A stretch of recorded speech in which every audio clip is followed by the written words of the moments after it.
దేవునికి స్తోత్రం కలుగునగాక.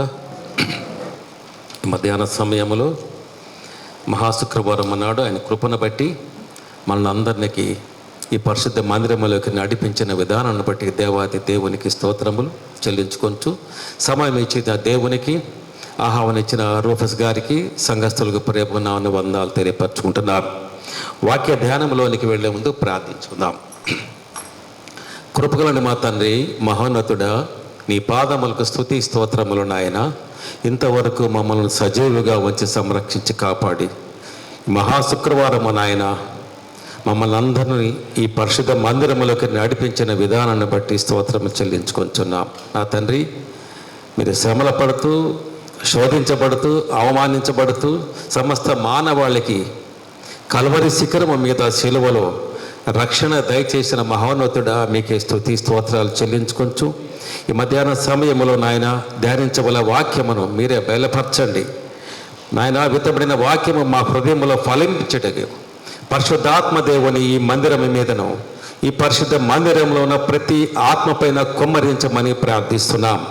మాట్లాడండి నాయన, స్థిరపరచండి, బలపరచండి.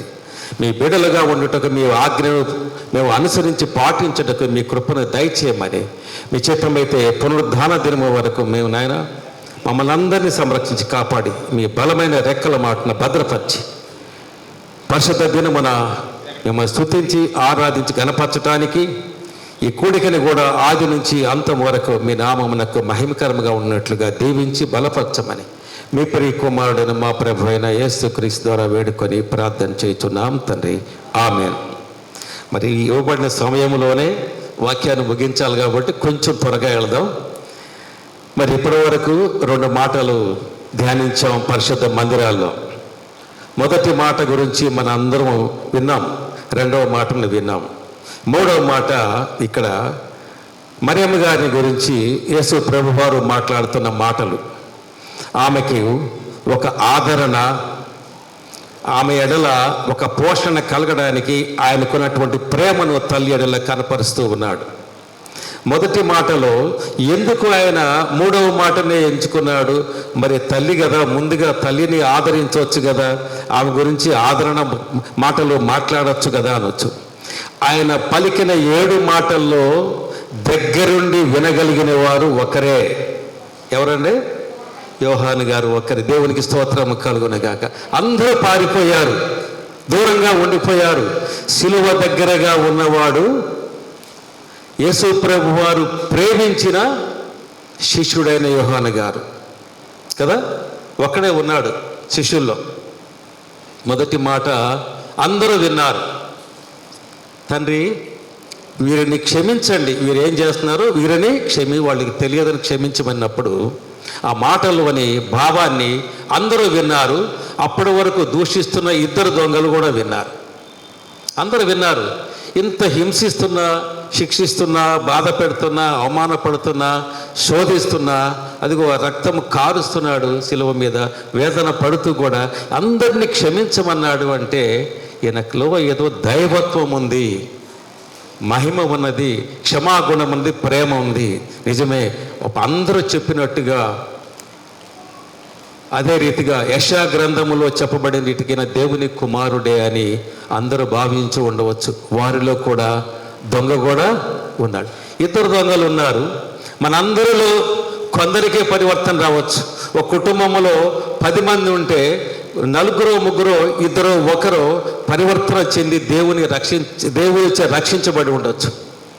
అదే రీతిగా దొంగల్లో ఒకవైపున్న దొంగ విన్నాడు కాబట్టి ఏమవుతుంది? డబ్బులు వెచ్చించేది కాదు, సమయాన్ని వెచ్చించేది కాదు. చివరిలో ఉన్నాం మనం, ప్రాణం చనిపోతాం కొద్ది సమయంలో. అడుగుదాం, వారందరినీ క్షమించమన్నాడు కదా, ఎవరిని దూషించలేదంటే ఖచ్చితంగా దేవుని కుమారుడే అని దొంగ కూడా పరివర్తన చెంది పరితపించి ఆయనను రక్షించమని వేడుకున్నాడు, ప్రార్థించాడు. 2 మాటలు జరిగిన తర్వాత అందరూ అనుకోండొచ్చు మనలాగే, ఇంకేం మాట్లాడతాడో శిష్యుల గురించి, వాళ్ళ గురించి, రోమా ప్రభుత్వం గురించి అని. కానీ ప్రభు అన్న మాట యోహాను సువార్తలో చాలా స్పష్టంగా ఆయన రాసినట్టుగా చూస్తున్నాం. చదవబడిన వాక్యములో మనం చూసినట్లయితే అక్కడ 26వ వచనం చూద్దాం. 19వ అధ్యాయం. యేసు తన తల్లియు తాను ప్రేమించిన శిష్యుడు దగ్గర నిలిచి ఉండుట చూచి అనే మాట రాయబడింది. ఏదో దూరంగా ఉంటే యోహాన్ని పిలవలేదు, తన్నిని పిలవలేదు. ప్రభు శిలువ వేదన పడుతున్నప్పటి నుంచి, ఆయన అన్యాయపు తీర్పులోనికి చెరలోనికి తీసుకురాబడి దగ్గర నుంచి శిష్యులకు ముందే చెప్పాడు, ఈ రాత్రి మీరందరూ నా నిమిత్తము అభ్యంతర పడతాడన్నాడు ప్రభు. వారు ముందు వినల, అర్థం కాల. ఈ రాత్రి సమయంలో మీరు ఎంతో గొప్పగా చెప్పిన పేతురు గారు కూడా అభ్యంతరపడ్డాడు. అందరూ అభ్యంతరపడ్డాడు, దూరంగా వెళ్ళిపోయారు. కానీ ప్రభువుని అమితంగా ప్రేమించినటువంటి శిష్యుడు ఉన్నాడు, యోహాను గారు. ఎక్కడున్నాట? దగ్గర నిలిచి ఉండుట చూచి అనే మాట మనం గమనిస్తే ఎంత గొప్పగా మాట్లాడుతున్నాడంటే, తల్లిని చూచాడు, ఆమె వేదాన్ని గమనించాడు, ఆమె రోదన, ఆమె కన్నీటి ధారతో ఆమె శోధిస్తూ ఉంది, ఆమె వేదనతో బాధపడుతూ ఉంది. తల్లిని గమనించాడు. అయ్యో, మనుషుడిగా, మనుష్య కుమారునిగా సహజంగా తనలో ఉండేటువంటి ఆ ప్రేమను వ్యక్తపరిచాడు. ఏమని తల్లిని పిలిచి ఏమన్నాడు? అమ్మా, ఇదిగో నీ కుమారుడు. ఒకవేళ నేను నా సమయం ఆశయమైంది కాబట్టి నేను వెళ్ళిపోతున్నాను కాబట్టి ఇదిగో ఈయన ఇక్కడ నుండి నీకు నాకు బదులుగా సమస్త విషయాల్లో నీకు ఈయన తోడుగా ఉంటాడు. నీకు ఒక ఆదరణ కల్పిస్తున్నాడు, భరోసా ఇచ్చాడు, ఆమెకి ఆశ్రయాన్ని కల్పించాడు. నేను అనుకుంటున్నాను ఆ సమయంలో మరి యేసోబు గారు ఉండకపోవచ్చు, మరణించి ఉండొచ్చు. ఎందుకంటే అక్కడ ఎవరు కనపడలా. ఎవరెవరున్నారు అక్కడ? క్లోఫా భార్య అయిన మరియా, జబదయ భార్య అయినటువంటి సలోమి, మగ్దలేని మరియా, మరియు యేసు తల్లి అయిన మరియా. స్త్రీలు 4 ఉన్నారు, 3 మరియలు ఉన్నారు, శిష్యుడు ఉన్నాడు. దగ్గరలో ఎవరు లేరు కాబట్టి దగ్గరలో ఉన్న శిష్యుడిని తల్లిని అప్పగించాడు. ఇదిగో నా తల్లి, ఇక నుంచి నీవు ఈమె ఆదరణ చూడాలి, ఆలన చూడాలి, ఆమె పోషణ నీ మీద ఉన్నప్పుడు వెంటనే యోహాను అక్కడ రాయబడిన మాట చూడండి, తర్వాత మనం చూద్దాం. ఆ గడియ నుండి శిష్యుడు ఆమెను తన ఇంట చేర్చుకో. దేవుని మాట, ప్రభు మాట ఎప్పుడైతే వచ్చిందో వెంటనే చేర్చుకున్నాడు.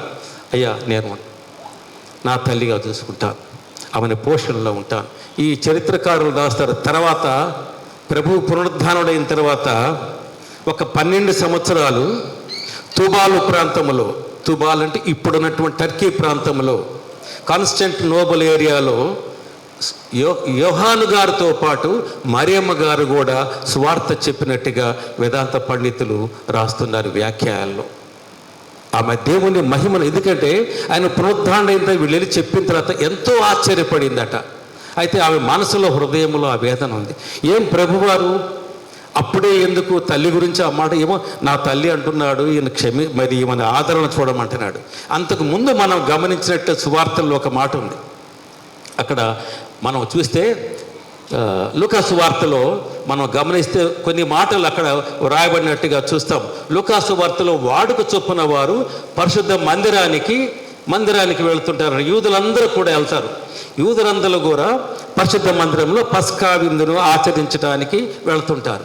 యేసుప్రభు వారికి 12 సంవత్సరాలు వచ్చినప్పుడు వాడుక చొప్పున వారందరూ యేసోబు గారితో, మరియమ్మ గారు, యేసు ప్రభు వారు అందరూ కూడా యెరూషలేము దేవాలయానికి వెళ్ళినప్పుడు 3 దినములు అయిన తర్వాత పస్కా ఆచరించాలి అయిపోయిన తర్వాత తిరుగు ప్రయాణంలో వారు ఉండగా ఆ గుంపు జనసమూహంలో ఆ ఉత్సవాలకు వచ్చిన వాళ్ళని తిరిగి మరలా నజరేతుకు వస్తున్నారు. ఈయన మాత్రం పరిశుద్ధ దేవాలయంలో అక్కడ ఎక్కడున్నాడు? ఆయన ఎవరి మధ్య? బోధకుల మధ్య కూర్చొని వారి బోధనలు వింటూ వారికి సమాధానం చెబుతూ ఉన్నాడు. ఈయన బోధిస్తూ ఉండగా మరి వారు అడిగిన ప్రశ్నలకు సమాధానం చెప్తున్నారు. తల్లిదండ్రులు అనుకున్నారు కొంత దూరం వెళ్ళిన తర్వాత ఎక్కడున్నాడు, యేసు రాలేదని గమనించుకొని 3 దినముల తర్వాత తిరిగి మరలా ప్రయాణమే వచ్చి చూడగా ఆయన వారి బోధనలు, వారి ప్రశ్నలకు సమాధానం చెబుతూ బోధిస్తూ ఉండగా ఆయన ప్రజ్ఞను చూసి ఆశ్చర్యపడిపోయారట. మన అబ్బాయి అయినా ఇంత గొప్పగా మాట్లాడుతున్నాడు, ఎక్కడా చదువుకోలేదే, కదా, ఎక్కడా చదువుకోలేదే, ఏ పాఠశాలకు వెళ్ళలేదు, లేదా ఏ బోధకుడి దగ్గర శిక్షణ పొందలేదు కదా. కానీ ఇంత ఆశ్చర్యంగా అప్పుడు అంటున్నారు, వాడు వచ్చినప్పుడు, అయ్యా నీకోసం మేము ఎదుగుతున్నాం అన్నప్పుడు, నీకోసం మేము కంగారు పడ్డాము, ఇట్లా ఎంత చేసావు, మాకు వేతనగా. ఏమన్నాడు ప్రభు? ఎవరు నా తల్లి, ఎవరు నా తండ్రి? దేవుని చిత్త ప్రకారము నిర్వర్తించేవాడే నా తల్లియు నా సహోదరి. సువార్తల్లో కూడా వ్రాయబడినట్టుగా మనం చూస్తాం. అన్ని సువార్తలు, మార్కు, మత్తయి, లూకాసు, యోహాను సువార్తలు. మరి ఒకసారి ఆయన యెరూషలేము దేవాలయంలో ఆయన దేవుని యొక్క వాక్యమును బోధిస్తూ ఉండగా జనసమూహాలు అనేక మంది ఉన్నారు, అందరినీ స్వస్థపరుచున్నాడు. ఆ జనసమూహాల మధ్యలో ఒక తల్లి సహోదరులు వచ్చినప్పుడు ఆ గుంపులో ఉండగా ఎవరో వచ్చి చెప్పారు ప్రభుకి, అయ్యా నీ తల్లి సహోదరులు వచ్చారు మాట్లాడన్న. ప్రభు అప్పుడు కూడా అన్నాడు, ఏమన్నాడు? ఎవరు నా తల్లి, ఎవరు నా సహోదరు? ఎవరైతే దేవుని చిత్తమును నిర్వర్తిస్తారో, ఆయన చిత్తానుసారంగా ఉంటారో వారే నా తల్లి. ఇక్కడేమో తల్లి మీద ఆదరణ కలిగి మాట్లాడుతున్నాడు. అక్కడ ఏమంటున్నాడు ప్రభు? ఎవరు నా తల్లి, ఎవరు నా సహోదరుడు? ఎవరైతే దేవుని చిత్తమునకు లోబడి ఉంటారో, ఆజ్ఞకు లోబడి వారే నా తల్లియు నా తండ్రియు. అది ఆయన సువార్తను ప్రకటించేటప్పుడు, దేవుని పరిచర్యలో ఉన్నప్పుడు ఆయన బోధనలు. ఇక్కడ మనుష్య కుమారుడిగా ఆయన మాట్లాడిన తీరు చూస్తే అందరూ ఆశ్చర్యపోతున్నారు. అంటే ఆమె ఎడల ఆయనకు కనికరం ఉంది, దయ ఉంది, ప్రేమ ఉంది.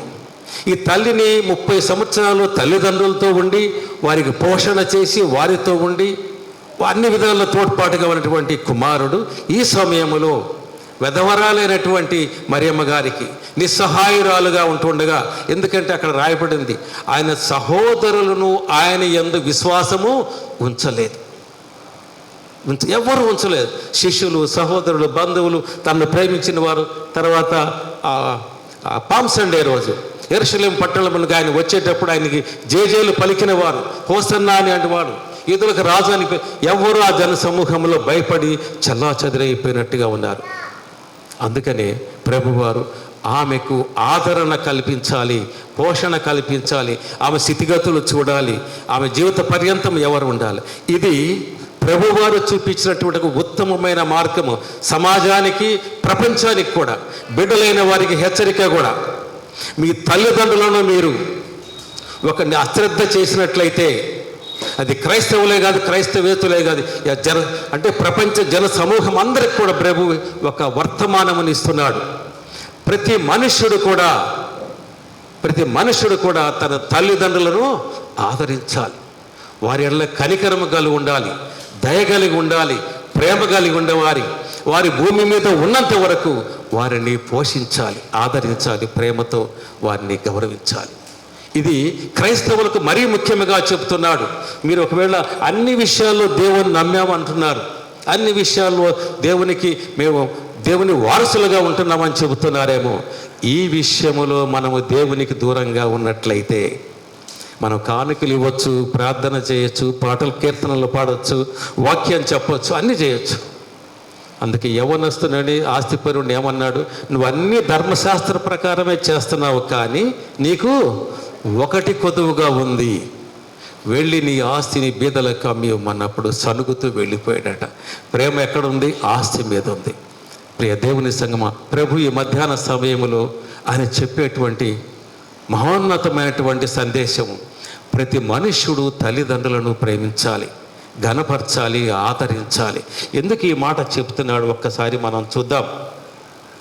మనము ఇక్కడ ఒక చూద్దాం, యెషయా గ్రంథంలో చూద్దాం. 46వ అధ్యాయము యెషయా గ్రంథము 46వ అధ్యాయము 4వ వచనం చూద్దామమ్మా.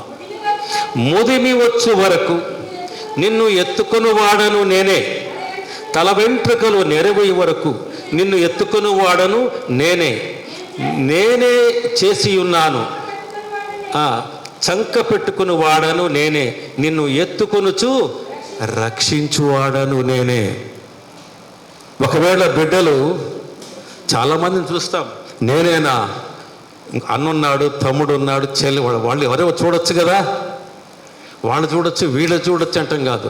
మన బాధ్యతగా మనము ఎప్పుడైతే తండ్రి తల్లుల ఎడల దయ కలిగి క్రీస్తును పోలి నడుచుకుంటామో, ఆయనకు మాదిరిగా ఉంటామో మన తోడబుట్టిన వారు కూడా దేవుని మాటకు విధేయత చూపిస్తారు.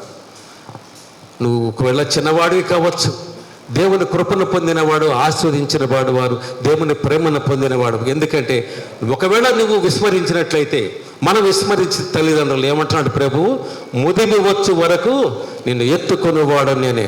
మనుషులు నిర్లక్ష్యము చేసిన, బిడ్డలు నిర్లక్ష్యము చేసిన నిన్ను కాపాడువాడు కునుకడు నిద్రపోడు. దేవునికి స్తోత్రం కలుగునుగాక.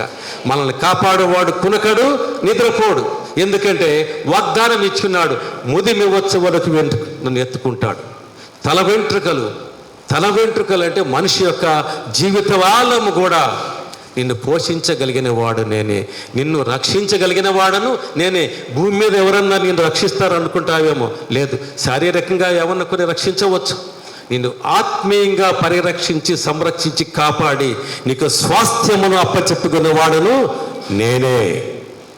కాబట్టి నా ఆజ్ఞను పాటించమని చెప్తున్నాను. ప్రభువారు కూడా ఆ విషయంలోనే చాలా స్పష్టంగా ఆయన ధర్మశాస్త్రమును నెరవేర్తించినట్టుగా మనం చూస్తాం. యెషయా గ్రంథములు ఎంత గొప్పగా చెప్పేవాడండి, ఎంత గొప్ప. తల్లిని తండ్రిని సన్మానించమని చెప్తున్నాడు కదా. ఇక్కడ ఒక మాటను చూద్దాం. నిర్గమకాండము 20వ అధ్యాయము, నిర్గమకాండము 20వ అధ్యాయంలో దేవుని ద్వారా ఇవ్వబడినటువంటి ధర్మశాస్త్రమును కానీ ఆజ్ఞలను కానీ ఇక్కడ మనం గమనించినట్లయితే 12వ వచనం చూద్దాం. నీ దేవుడైన యెహోవా నీకు అనుగ్రహించు దేశములో నీవు దీర్ఘాయుషుడగునట్లు నీ తండ్రిని నీ తల్లిని సన్మానించుము. తల్లిదండ్రులను సన్మానిస్తే దేవుని యొక్క వాగ్దానం ఏమై ఉన్నది? ఎక్కడమ్మా? ఎక్కడ? దేవుని రాజ్యములో ఉంటాడు. అక్కడే ఒక మాట మనం గమనించాలి. నీ దేవుడైన యెహోవా నీకు అనుగ్రహించు దేశములో. ఏ దేశం అనుగ్రహిస్తాడు? నేను ఎక్కడో పల్నాడులో పుడితే నాకు మంగళగిరి ఉన్నాను, మంగళగిరి నాకు అనుగ్రహించాడు ఆయన. ఆయన కృప చొప్పున ఇక్కడ ఉన్నాను. ఆయన స్వాస్థ్యం ఎక్కడుంది? నాకు భూమి మీద ఉందా? భూమి మీద ఎక్కడ మనుషులకు ఆయన స్వాస్థ్యము ఉండదు.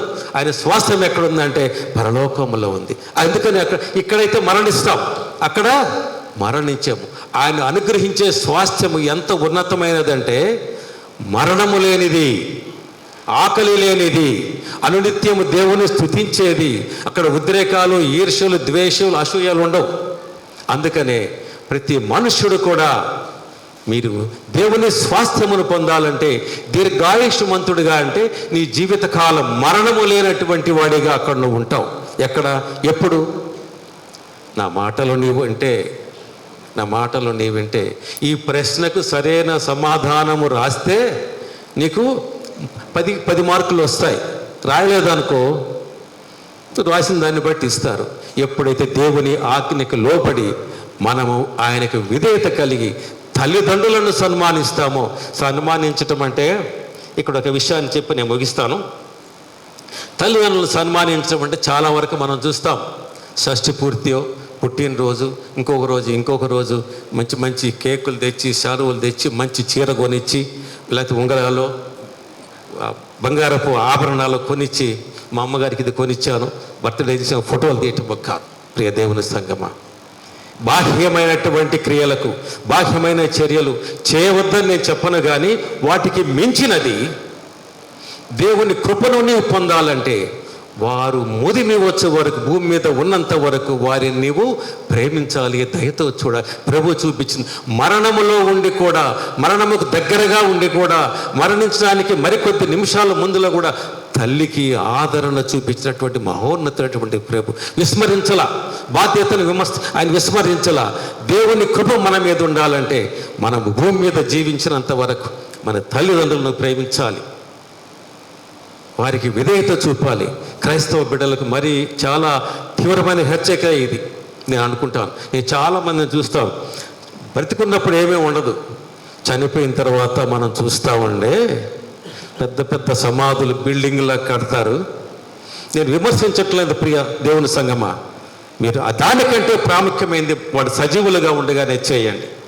సమాధులు కట్టటము, చనిపోయిన తర్వాత గొప్పగా వారి యొక్క జ్ఞాపకార్థం కోటికి, ఆదరణ కోటికి చేయొద్దని నేను చెప్పను, కానీ వాటికంటే ప్రాముఖ్యమైనది, శ్రేష్టమైనది వారు సజీవులుగా ఉండగానే దేవుని వాక్కును హృదయంలో భద్రపరచుకొని తల్లిదండ్రులను ఆదరించాలి, ప్రేమించాలి, వారి ఎడల మనం విధేయత కలిగి ఉండాలి. బిడ్డలుగా మీరు ఉన్నప్పుడు దేవుని కృప విస్తారముగా మీ మీద ఉంటుంది, ఆశీర్వదించబడతాడని దేవుని వాక్యములు ఒక మాట చెప్పి నేను ముగిస్తాను. ఎఫ్ఎస్సి పత్రికలకు అపోస్తుడైన పౌలు గారు ఎఫ్ఎస్సి సంఘానికి రాస్తూ ఒక మాట ఆయన అంటే ఇవన్నీ జరిగిన తర్వాత ఆయన శిలువ వేదన పడుతూ కూడా సర్వ మానవాళికి ప్రభువు తల్లిదండ్రులను ఏ విధంగా చూడాలో చెప్పినటువంటి గొప్ప సత్యాన్ని మనము ధ్యానించి ముగిద్దాం. ఎఫ్ఎస్సి పత్రిక 6వ అధ్యాయము 1 నుంచి 3 వచనాలు చూద్దామా. పిల్లలారా, ప్రభునందు మీ తల్లిదండ్రులకు విధేయులై ఉండండి. ఇదే ధర్మము. మీరు ఆలోచించే ధర్మం కాదు, మీరు ఆలోచించే సత్యం కాదు. మీరు తల్లిదండ్రుల ఎడల విధేయులే ఉండండి. ప్రభువు చూపిన మార్గం ఇదే. తర్వాతమ్మా, మీకు మేలు కలుగునట్లు మీ తండ్రిని తల్లిని సన్మానింపుము, అప్పుడు నీవు భూమి మీద దీర్ఘాయుష్మంతుడవగదువు. ఇది వాగ్దానములతో కూడిన ఆజ్ఞలలో మొదటిది. మనం ఏమి చేసినా తల్లిదండ్రులకు చేయకపోయినా వారిని ఆదరించండి. ఇంకొక విషయం, ఒకవేళ చాలామంది మనం చూస్తుంటాం, తల్లిదండ్రులను ప్రేమించకపోతే ప్రేమించిపోయారు, అమర్యాదగా ప్రవర్తించవద్దు. ఆదరించకపోతే పోయారు, అగౌరవపరచవద్దు, అవమానపరచవద్దు. ఆమెకు ఎక్కువ పెట్టావు, ఈమెకు తక్కువ పెట్టావు, ఆయనకి ఎక్కువ ఆస్తి ఇచ్చావు, నా మీద ఎక్కువ చూసావు, నా బిడ్డలను చూసావా, ఆ చెల్లి బిడ్డలను అక్క బిడ్డలను చూసావు కాదు. దేవుని మీద మనం ఆధారపడాలి, మనము తల్లిదండ్రులను ఆదరించాలి. ఆయన సంఘాలకు రాస్తున్నాడు, మీ తల్లిదండ్రులను ప్రేమించండి, దేవునికి విధేయులుగా ఉండండి. విధేయులుగా అంటే భూమి మీదని మీరు దీర్ఘాయుష్మంతులుగా, అంటే ఆయన ఇచ్చేటువంటి నూతన యెరూషలేములో, నూతనమైనటువంటి భూమిలో మనము దీర్ఘాయుష్మంతులుగా ఉండి దేవుని స్తుతిస్తాం, ఘనపరుస్తాం, మహిపరచునట్లుగా మనం తల్లిదండ్రులు ఆయన ఆజ్ఞకు లోబడి జీవించినట్లుగా పరిశుద్ధాత్మ దేవుడు సదా మనకి తోడై ఉండి సంరక్షించి కాపాడునుగాక. ఆమెన్. సమయం ఇచ్చిన దేవునికి ప్రొఫెసర్ గారికి